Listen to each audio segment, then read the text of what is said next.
Gente, mais uma vez juntos para compartilharmos a palavra do Senhor. E de um tempo para cá, aos domingos, eu tenho ministrado uma série de mensagens, eu não sei, hoje eu vou até recapitular um pouco com vocês, que eu fiquei alguns dias ausente, mas o meu propósito tem sido falar sobre os ingredientes da vida, sobre aquelas coisas que, se colocadas na nossa vida da forma correta, no momento certo, nós podemos melhorar e amenizar muito a nossa passagem aqui na terra, que no que diz respeito à eternidade, dura muito pouco. O salmista diz no Salmo 90, no contexto dele, que a vida passa muito rápido, que o homem vive 70 ou 80, descreve como o final da vida com muita canseira e muito enfado, porque as coisas passam rapidamente, porque o tempo voa. A perspectiva de vida tem aumentado, graças a Deus. Hoje as pessoas vivem um pouco mais, mas mesmo assim, a passagem por aqui ainda é muito pequena. Qualquer erro que possamos cometer, dependendo do grau, ele pode comprometer muitos anos da nossa vida tentando consertá-lo. Muitas vezes uma dívida contraída num ano pode ser paga em 3, 4, 5 ou 10 ou não. Muitas vezes, para que esse erro seja apagado, algo precisa ser feito, um tempo precisa passar para que seu nome seja removido de um órgão de proteção a um crédito. Muitas vezes as pessoas acabam traindo, e muitas vezes uma traição faz com que nunca mais você tenha o mesmo nível de relacionamento. Tem coisas que você vive no passado que pode descredenciar você para sempre, para viver determinadas coisas no futuro. Por exemplo, quem aqui teve hepatite, levante a mão. Já teve hepatite? Levante a mão. A senhora, aqui também. Vocês podem fazer muita coisa por mim. Se eu caísse aqui agora, você poderia me ajudar a levantar. Se eu precisasse de um dinheiro, você poderia me emprestar. Mas se eu precisasse do seu sangue, você poderia me doar? Não, nunca mais. Mas você não tem hepatite, você já ficou curada, é verdade. Mas isso descredencia você.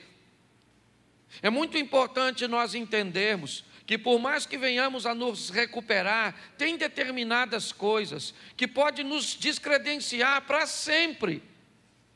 Eu estou falando aqui usando uma patologia como exemplo, mas o que eu quero falar é de que muitas pessoas cometem erros gravíssimos e depois precisam levar muito tempo, deixam de viver para sobreviver. Então, se nós diminuirmos esses erros, se nós nos tornarmos mais assertivos, se nós nos tornarmos mais sensíveis à voz e às instruções de Deus, essa margem vai diminuir. Jesus disse: eu vim para que tenham vida e a tenham em abundância. Mas a mesma Bíblia que diz isso também diz que no mundo nós teríamos aflições. O que eu procuro mostrar para a igreja é que as aflições são inevitáveis, porém pontuais. Segundo a Bíblia, eu vivo uma vida abundante com dificuldades pontuais, e não uma vida pontual com dificuldades abundantes. É isso que muitas pessoas têm vivido, espasmos de felicidade, espasmos de conquistas.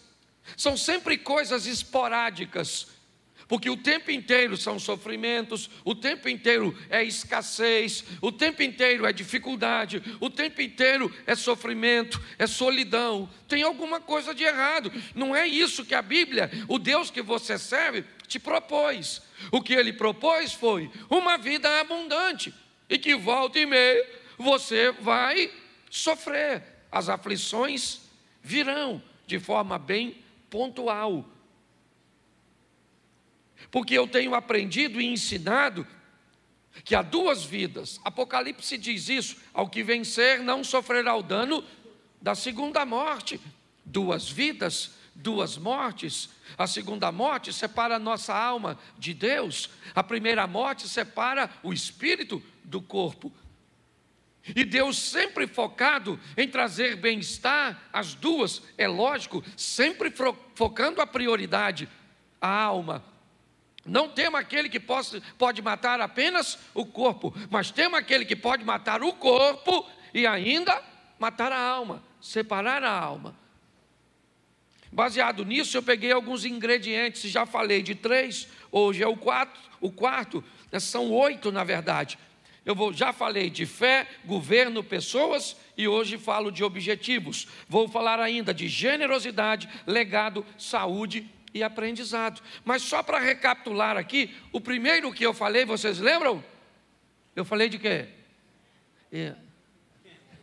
É por isso que a gente tem que falar sempre. Por muito tempo eu tive dificuldade de repetir as coisas, porque parece que quem repete não tem conteúdo, fica falando sempre a mesma coisa. Mas depois eu olhei para os evangelhos e tem 4. E 3 repete a mesma coisa, para os crentes. Por quê? Porque sabia que os crentes iam esquecer. Então Marcos escreveu e disse, é desse jeito. Aí vem no Mateus vem desse jeito. Aí vem o Marcos desse jeito. E vem o Lucas e desse jeito. E o povo ainda não lembra. Então o primeiro ingrediente é fé. Fala comigo, fé. Isso, esse é o primeiro ingrediente. Sem ela é impossível agradar a Deus. O justo viverá pela isso. Então fé é a primeira coisa que você precisa ter. Até o profeta Gilberto Gil já sabia disso. Quando disse, anda com a fé eu vou, que a fé não costuma falhar. E mesmo quem não tem fé, a fé costuma acompanhar. Pelo sim, pelo não. Então até o ímpio sabe. E tem os crentes que andam sem fé, tá certo? Então eu mostrei para você que ela nasce quando você ouve, certo? É isso. A fé vem pelo e ouvir a palavra de a fé torna tudo possível. Sim ou não? Tudo é possível aquele, mas possível não é realizável. Tem gente que me parece que confunde, porque está a fim de confundir. Porque se eu perguntasse a você, olha, domingo tem jogo no Maracanã, Flamengo e Vasco. Você vai? Você me responde assim, possivelmente. Você vai ou não? Fala para mim, se você me disser, possivelmente, você vai ou não? Nossa. Se eu perguntasse para você assim, olha, vou fazer uma festinha lá na minha casa, deixa eu se tirar do Maracanã, porque Maracanã é pecado. Então a igreja se constrange, e provavelmente tem botafoguenses e tricolores que não iriam mesmo, então nem se manifestou, tá certo? Mas vamos tentar de novo, fazer igual Jesus com a mulher samaritana. Falou de água, não dá certo, ele fala de marido. Vamos tentar aqui. Eu vou fazer uma festinha lá em casa na quarta-feira e eu digo para você, você vai? Você diz para mim assim, pastor, não vou dar garantia não, mas possivelmente eu vou. Você vai ou não? Vai ou não? Você não me falou. Você não falou nem que sim, nem que não. Então quando a Bíblia diz que a fé torna tudo possível, ela não está dizendo que Deus vai fazer e que não vai fazer. Ela só diz que quando você chega perto dele, o impossível se torna, mas não significa que ele vai fazer. Tem gente que vem para a igreja, um está morrendo de câncer, aí você vem, aí fala, meu Deus, ela não pode morrer, minha mãe, não pode morrer, ou é minha fé, eu tenho fé, chamou os irmãos, tudo. Até os cajaceiros vêm para a campanha, e vão embora, une a fé de todo mundo, aí a mãe morre. O que faltou? Não! Porque a fé não dá garantia que vai acontecer. A fé traz a possibilidade, está assim de gente frustrado, porque está achando que Deus prometeu coisas que Ele não prometeu. Ele só disse, se você chega perto de mim com fé, tudo é mas se não acontecer, você ainda continua tendo fé, pronto. Por isso que tem uns povos que vai embora. Nossa, Deus falou que ia fazer, não tem palavra. Você que não entendeu direito. Então eu acho que vale até pregar de novo. Eu acho que eu vou pregar de fé. De novo. Então ela torna tudo possível. Ela tem tamanho? A fé? Seja feita segundo a medida da sua. Se você tiver a fé do tamanho de um grão, então fé tem tamanho. Por isso que a Bíblia diz de fé em fé, de glória em glória. Só diz que mesmo que ela seja pequenininha, certo? Ou seja, você já pegou um grão de mostarda? Já pegou, não? Eu não tenho nem como é que eu vou comparar aqui. Sei lá, não, qualquer coisa. Não, alpiste é 10 vezes maior. Um alpiste é bem pequenininho. É só para você saber o tamanho da sua fé. Sabe esse pequenininho? A nossa não chega nem nesse pequenininho. Depois eu vou trazer. Aqui vou botar na sua mão. Você vê a sua fé. Então ela vai crescendo, é de fé em fé, de glória em. E de que tipo deve ser a sua fé? Ela tem tipo, claro. Me mostre a sua fé com as suas obras. E tenha uma fé realizadora. Fala, realizadora. Vou fazer como professor agora. O primeiro é isso, só para você não esquecer mais. Porque eu perguntei, você não lembrava? Primeiro é isso. Tudo é possível, sim ou não? E ela nasce como? Ouvindo. A fé vem pelo e ouvir a palavra de isso aí. Não é o WhatsApp, é a palavra de Deus. Você, pastor, então o senhor está dizendo que eu não posso ouvir? Pode ouvir o que você quiser. Só ouça a palavra de Deus antes de ouvir qualquer outra coisa. E no final do dia também ouça ela para fechar a tampa. Começa escutando, termina escutando. Ela cresce, ela torna tudo possível e ela tem que ser uma fé realizável. Tá certo? Então vamos lá. Segunda mensagem que eu preguei sobre essa série, eu falei de governo. Porque o que tem de gente desgovernada, não governa o que come, não governa o que bebe, não governa o que fala, não governa o que compra. Tem que ir para uma clínica para ajudar você a ter governo. Pastor, eu vejo doce, eu fico doido. Pastor, eu vejo uma fofoca. Eu nem gosto de fofoca, eu gosto de leão marinho. Na verdade, mas vamos embora. Pare e pense, governo, está lá, a Bíblia diz, Deus criou 2 astros, um para governar e o outro para governar o primeiro para governar o dia é e o segundo para governar a noite é O que a Bíblia está dizendo é que se você quer ter uma vida equilibrada, aprenda a ter governo, quer de dia, quer de noite. Quer em momentos fáceis ou momentos difíceis, nunca perca o governo, nunca perca o controle, nunca entregue o controle de sua vida para um provocador, nunca entregue um controle de sua vida para outra pessoa. Quem controla a sua vida é Deus, tá bom, isso no âmbito, mas você tem que deter o controle.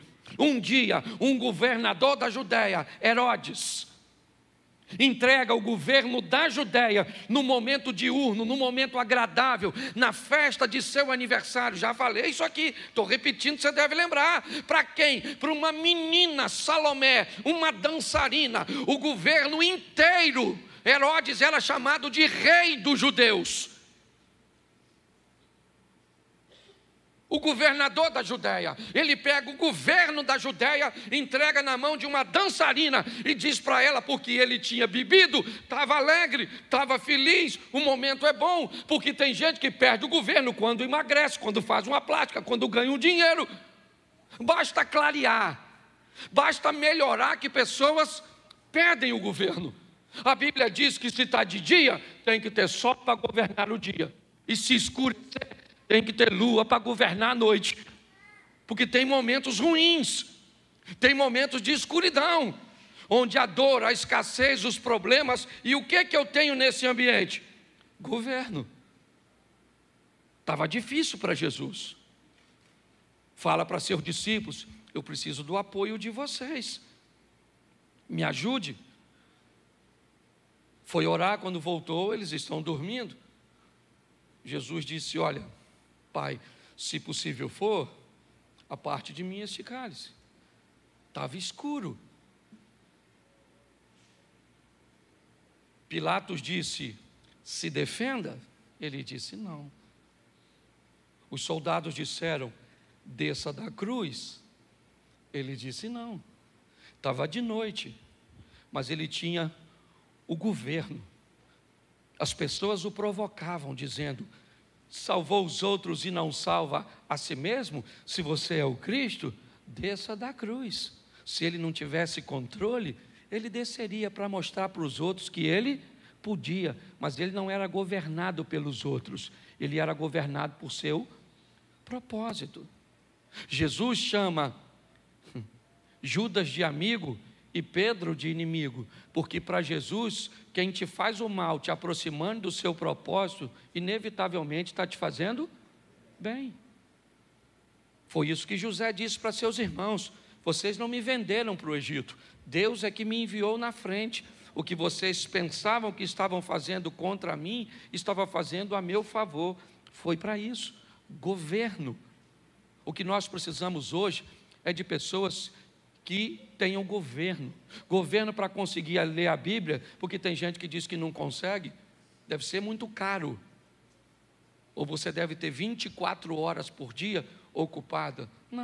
Não lê porque não governa, não ora porque não governa, não jejua porque não governa, não estuda porque não governa, porque não poupa porque não governa, não oferta porque não governa, não dizima porque não governa, não tem um bom casamento por quê? Porque não governa, porque quem governa domina. Lembra que Deus está conversando com Caim sobre governo? O pecado, Caim, jaz à porta, batendo, mas a você, Caim, é determinado a você assumir o governo e dizer: eu abro ou não abro? É assim que funciona. Essa foi minha segunda mensagem. Minha terceira, eu falei sobre pessoas e mostrei o que são pessoas: um corpo, uma alma e um espírito. Mostrei que as necessidades de pessoas são sempre pautadas nessas três esferas, seja material, emocional ou espiritual. Quando Esaú perde a sua primogenitura para Jacó, naquela venda do guisado, o que ele tem é uma necessidade material, física. Ele tem fome.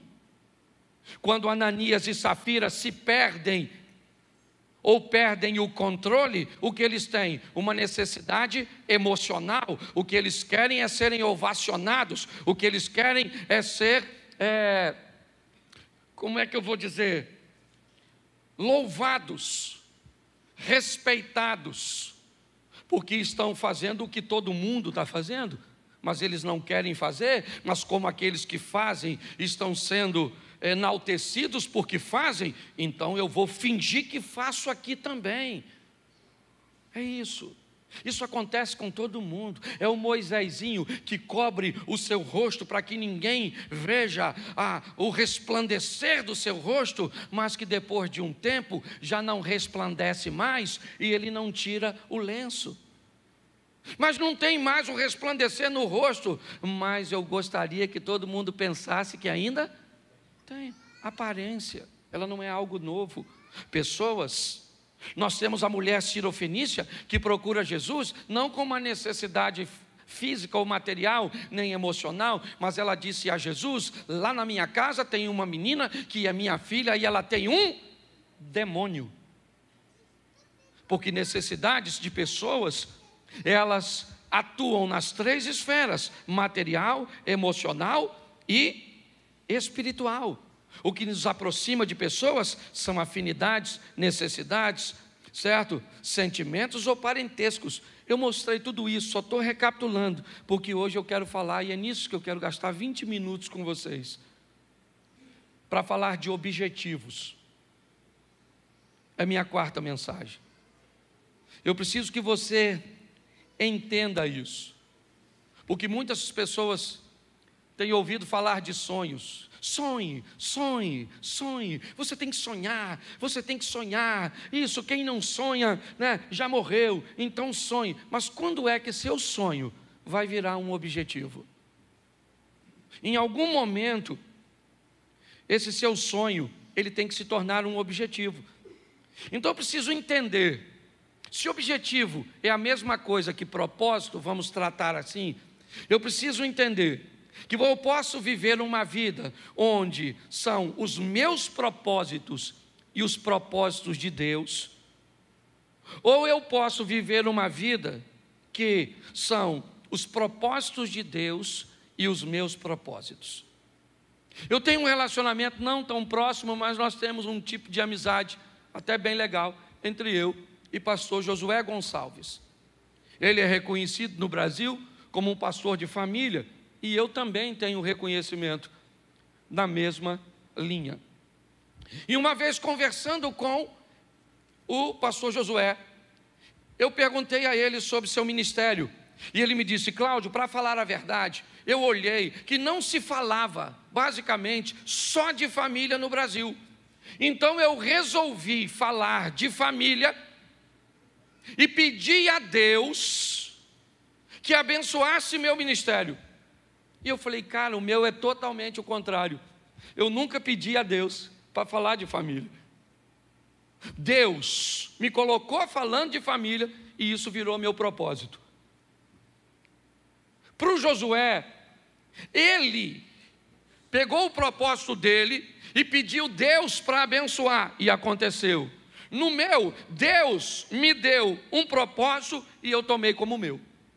Então eu preciso que você entenda que há esses dois modelos, e que muitas vezes você vai se ver dentro de um propósito que foi Deus que te levou, e você vai viver bem nele, como aconteceu comigo. Em outras ocasiões, você pode pegar um propósito que é seu e levar para Deus, e Deus pode aprovar e fazer com que isso aconteça. Mas eu aprendi que sonhos são aquelas coisas que eu quero. Isso. Eu quero me formar, eu quero me casar, eu quero ter uma casa, eu quero ter isso, eu quero fazer aquilo. Nossa, isso é extremamente legal. Mas objetivos são aquelas coisas que eu vou fazer acontecer. Sonho não se realiza, a não ser que ele se torne objetivo. Ou você faz de seu sonho virar um objetivo, ou inevitavelmente você vai morrer querendo alcançar alguma coisa que nunca alcançou. Então eu vou mostrar para vocês aqui rapidinho quando um sonho se torna um objetivo. A postura do sonhador muda. Ele começa a agir de outra forma. Ele quer comprar algo. Enquanto ele quer comprar algo como sonhador, ele não compra. Não. A postura de sonhador é diferente. Aqueles que têm objetivo e propósito é que alcançam. Você vai chegar na casa de alguém que quer comprar, mas só tem sonho. A geladeira está cheia. Ele sai para comer fora, ele usa roupa de grife e compra talvez todo mês. Quando você chega na casa de alguém que tem objetivo, provavelmente vai ter água na geladeira. Vai comer ovo, não vai sair para comer fora. O sapato vai ter que durar 1 ano. Só tem 2, o marrom e o preto. Porque o objetivo, ele traz responsabilidades. E preste atenção, porque eu vou mostrar isso com um texto bíblico, senão vira autoajuda. 1 Samuel, capítulo 1, verso 2, está aí o primeiro texto de uma mulher que sonhava e que durante seu sonho nada aconteceu. Ele tinha 2 mulheres, e uma se chamava Ana e a outra Penina. Penina tinha filhos, Ana, porém, não tinha. Bom, Penina e Ana, o duelo de 2 mulheres. Quem são essas mulheres? Quão diferente elas são? Não é muito meu hábito, mas eu resolvi pegar o significado do nome de Ana e o significado do nome de Penina, para ver se tem alguma maldição em uma e uma bênção na outra, o que é que difere uma mulher da outra. Então vamos lá. Ana, a primeira esposa de Eucana, tem seu nome como graciosa ou cheia de graça. Essa é a Ana. A segunda esposa é Penina. E o significado do nome de Penina é pedra preciosa ou pérola? O que você acha, ou quem você gostaria de ser? Graciosa ou cheia de graça, ou pedra preciosa ou pérola? Tanto faz. Todas as duas são coisas muito boas, sim ou não? Qual é o grande problema dessas duas mulheres? É que elas não vivem a plenitude. Uma tem uma coisa que a outra não tem, e a outra tem uma coisa que uma tem, e uma quer o que a outra tem. Esses dias eu vi uma mulher falando comigo, não vou usar o nome da família, porque ela é muito conhecida, e essa mulher olhou para uma mulher bonita, realmente, rica, bem-sucedida, uma das palestrantes talvez mais procurada no Brasil, e não é nem no ambiente gospel, é no ambiente secular, treinando pessoas. E aí a mulher estava do meu lado, e ela me disse assim: Cláudio, eu acho injusto, porque olha só, essa mulher, bonita, e essa que estava falando não era nem feia não. Eu falei, é bonita. Cláudio, ela tem muito dinheiro. Eu falei, tem, e essa que estava falando também não é pobre não. E olha, Cláudio, como é que ela tem essa desenvoltura para falar? Aí essa daqui não tem não. Essa que estava falando, ela não é palestrante não. Eu queria ser ela, Cláudio. Aí eu olhei para ela e disse assim, nossa, eu nunca imaginei que você gostaria de ser uma mulher que perdeu um filho tão jovem. Ela me disse, como assim? Eu falei, faz pouco tempo que o filho dela morreu. E eu jamais imaginei que você gostaria que seu filho morresse.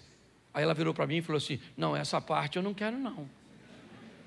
Ou seja, quando você olha para a vida dos outros, você só quer a coisa boa, mas tem que ir tudo. Esse dia alguém falou, Cláudio, pensa eu com o ministério do pastor Vitor Hugo, esse eu posso falar que é meu amigo. Eu falei, eu já pensei você com o câncer que ele enfrenta.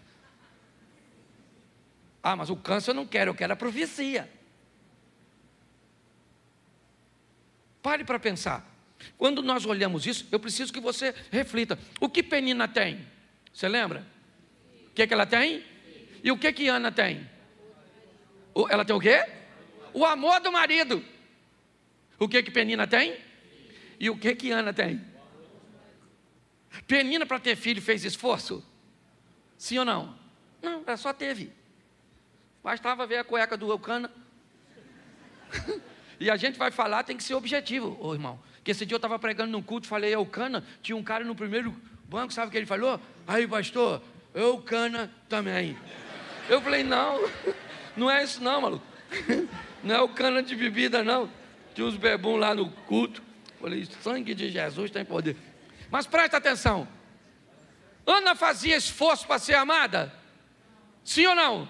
Não. Penina fazia esforço para ter filho? E o que Penina quer? Vamos lá, gente. Me ajuda, eu sei que é chato, né? Nunca mais eu venho nessa igreja, então vai em outra. Porque eu peço para repetir mesmo, para gravar. Pelo menos você sai daqui depois e fala, rapaz, qual é que eu preguei com o pastor? Toda hora falou comigo, fala, que eu achei que era eu que pregava. Penina tinha filhos, mas queria ser. E Ana queria ter, mas era. Uma queria ter filho e a outra queria. E todas as duas queriam tudo. E tudo não vai rolar. Você tem que aprender isso. O grande problema é que tem gente que consegue coisas que você vai conseguir com muito esforço. Porque Ana vai ter filho, sim ou não? Mas foi difícil. Porque chorava, ô mulher chorona. Chorava. E a outra também não era mole não, a tal da Penina. A Penina ficava futucando Ana. Sabe? Então coloca aí para você ver. 1:4. 1 Samuel, capítulo 1, verso 4. Olha que coisa. No dia em que Eucana oferecia sacrifício, dava porções à sua mulher Penina e a todos os filhos e filhas. Olha que coisa. Eucana dava oferta para Penina, sim ou não? Sim ou não? Agora vamos ver agora a Ana se recebia. Porque, olha só, e por quê? Mas a Ana dava uma porção, porque, apesar do Senhor tê-la, ele ofertava para quantas? Para as duas, mas uma queria tudo. Não vai dar para ter tudo, meu filho. Homem, por exemplo, ou é bonito ou é inteligente. Ah, um homem bonito e inteligente. Não é homem, é mulher. Só a mulher agrega os dois adjetivos. Sim. Esse dia uma menina falou assim: pastor, eu quero um homem bonito, inteligente, rico, fiel, romântico. Eu falei: menina, se você achar o homem, já pega. Abra a mão dos outros requisitos, porque o homem já está difícil. É homem, pega. Se é feio, vai por mim, porque o troço está difícil. Então, qual é o grande problema das questões dos objetivos? Descubra qual é a sua métrica, qual é a sua medida. É isso. É todo mundo querendo o que o outro tem, o que o outro faz. Esse dia eu fui no show do Fernandinho, eu fiquei pensando, o Fernandinho cantando, eu falei: caraca, mano, podia cantar assim. Eu falei: podia cantar assim. Sei tocar violão, não canto. Ele também não prega. Ah, que se dane, ele não prega, eu prego, eu não canto. Ele canta e está tudo jóia, porque se a gente não prestar atenção, Jesus disse que nós teríamos que ter cuidado com o exemplo da mulher do Ló. Lembra da mulher do Ló? Ela virou o quê? Por quê? Por quê? Isso, mas hoje tem gente que não precisa nem olhar para trás, para virar estátua não, múmia. Basta olhar para onde? Para o lado. Nossa, ela emagreceu. Dá uma raiva disso. Porque o que ela perdeu eu ganhei. Preste atenção. Cuidado que você pode estar rindo de você. Descubra a sua medida. Eu acho legal. Vou usar mais 2 textos e termino aqui, porque esse culto é mais curtinho. E aí, nós temos outro culto e eu vou pregar de novo. Você acredita? Lá em Israel eu preguei umas 3 vezes por dia, não foi, Mary? Estou pregando, eu estou sem tempo de pecar. Aí o pecado vem, eu digo: não, estou pregando, volta outra hora. Porque está tão difícil, mas eu estou fazendo tanta coisa que eu estou... Vou pecar, eu tenho que dormir, que eu sonho, aí peco. Quando os sonhos viram o objetivo, as coisas mudam. Ana chorou o tempo inteiro, e o que adiantou? Nada, até que um dia ela foi para Siló. Ele falou: quer saber da coisa? Que dano essa penina, essa praga do Elcana, esse Eli que só vive sentado, esse sacerdotezinho preguiçoso. Hoje eu vim falar com Deus. Chegou lá, a Ana começa quietinha lá, e falando: Senhor, eu quero um filho, eu quero um filho, eu quero um filho, eu quero um filho, eu quero um filho. Eu sempre quis um filho para mim, estava preocupado comigo, mas agora eu quero um filho para o teu reino, eu quero um filho para que ele seja entregue para ti, e eu não quero saber. E a penina não teve tempo de provocar, o Elcana não teve tempo de dizer que ele era melhor, e aí o sacerdote olhou para ela e falou: e aí, Ana, bebeu o que, minha filha? Presta atenção, o sacerdote chamou ela de pinguça. É o Satanás ou não é? No sacerdote? Às vezes você pensa que o diabo não visita o pastor, não? Aliás, tem pastor que trabalha full time, não é nem visita, já é hospedaria. Aí o que aconteceu? Ué, quantas vezes eu já falei besteira? Tem gente que acha que não, o pastor não briga com a mulher. O pastor não... Eu brigo, né, filho? Nós briga, porque nós é gente. Você vai na nossa casa, está bagunçada, entendeu? Porque tem gente morando lá, que ninguém vende vidinha perfeita não, meu filho. O bagulho é doido. Você sai daqui para ser crente, o Satanás está querendo impedir. É desse jeito que funciona. Esse dia o cara falou comigo: pastor, falar com o senhor, não olho para mulher nenhuma mais, graças a Deus estou liberto. Falei: então não anda comigo, porque se passou uma mulher bonita, o meu olho tem que querer olhar. Eu é que falo: Cláudio, você é pastor, você é casado, sua mulher está escutando isso. Isso vai dar briga depois do culto. Ô gente, pelo amor de Deus, certo? Ana foi lá e conseguiu o propósito dela, sim ou não? Quando ela deixou de sonhar e transformou seu sonho num objeto. Então, mais 2 textos e a gente termina. Marcos capítulo 5, verso 25. Só peguei a história conhecida para ficar fácil para a igreja. Marcos 5, 25. Coloca aí, por favor. Isso. Estava ali certa mulher que há 12 anos vinha sofrendo de hemorragia. E ela padeceu sob muitos cuidados de vários médicos e gastava tudo que tinha, mas em vez de melhorar, piorava. Quando ouviu falar que Jesus, chegou por detrás dele, no meio da multidão, e tocou o seu manto.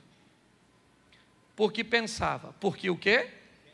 Se eu somente tocar em seu manto, ficarei? Presta atenção, qual era o sonho dela? Qual era o sonho dela? Ela queria ficar curada ou não? Sim. Ela tentou a cura no método convencional, sim ou não? Ela procurou os médicos, fez tudo o que podia, deu certo? Não, mas ela continua querendo ficar curada, é seu sonho. Mas quando é que até então é seu sonho? O que ela tem? Uma multidão, porque sempre que alguém precisa de algo, ou na grande maioria das vezes na Bíblia, a Bíblia vai colocar uma multidão como oposição. Bartimeu queria a atenção de Jesus, o que tinha? Uma multidão. Vamos lá, estão conduzindo um paralítico a Cafarnaum, a casa de Jesus. O que tem na casa de Jesus? Uma multidão. Sempre haverá uma oposição, algo que vai se opor. É assim que funciona. Eu vou usar um exemplo aqui, porque depois eu vou corrigir, e a turma que caminha comigo sabe que eu não sou o cara do confronto, mas eu fiquei tão, constrangido no nosso jantar de casais.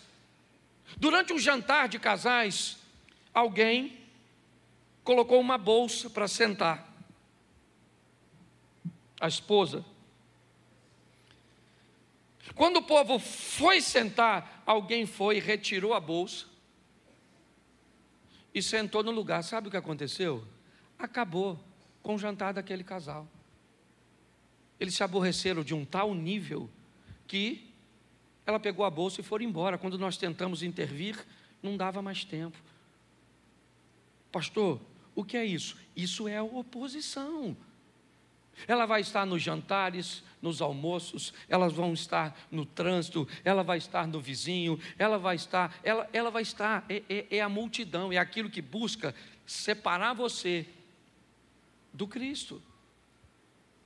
O que nós estamos vendo é uma mulher que olhou que tem uma oposição, o que ela disse: eu vou tocar nele, esse é meu sonho, e meu sonho se transformou num objetivo, e por ser um objetivo, eu não quero saber a quantidade de pessoas que tem, eu não quero a atenção dele, eu não quero parar, interromper sua comitiva, eu não quero nada, eu quero apenas alcançar o meu propósito, e eu coloquei na minha mente que se eu tocar nele, eu vou ficar curada, o que eu tenho fé, e eu vou lá, e toco nele.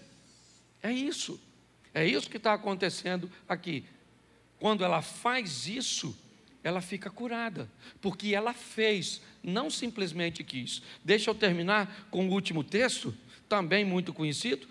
Lucas capítulo 15, é o setor de achados e perdidos. Capítulo 15 de Lucas. Ovelha perdida, dracma perdida, filho perdido, está tudo perdido. Verso 17, perdão.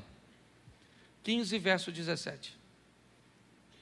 Caindo em si, disse: quantos empregados de meu pai têm comida de sobra e eu aqui morrendo de fome? Eu me porei a caminho e voltarei para meu pai e direi: pai, pequei contra o céu e contra ti. Verso 19. Não sou mais digno de ser chamado teu filho, trata-me como um dos teus.